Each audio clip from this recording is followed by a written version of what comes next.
પણ એ સંબંધ યોગ એ ભગવાન સ્વામિનારાયણ કેવા, એ ગુણાતીતાનંદ સ્વામી કહેવાય, ભગતજીમાં જાગા સ્વામી અદાજી કહેવાય, શાસ્ત્રીજી મહારાજ અને યોગી બાપા કેવા, સ્વામીજી કેવા, ગુણાતીત સ્વરૂપો કેવા, એના વિચારમાં નિરંતર રહેવાનું છે આપણે.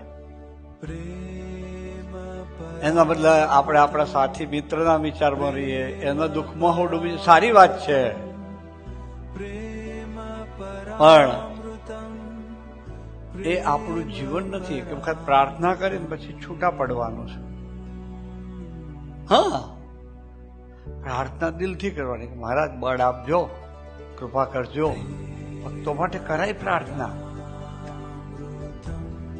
પણ ડૂબવાનું તો આપણને જે સ્વરૂપ મળ્યું હરિપ્રસાદ સ્વામીજીનું, એના જીવનમાં યોગીજી મહારાજના, શાસ્ત્રી મહારાજના ગુણાતીત સ્વરૂપોના ભગવાન સ્વામિનારાયણના જીવનમાં ડૂબવાનું છે. આટલું જ કરવાનું છે.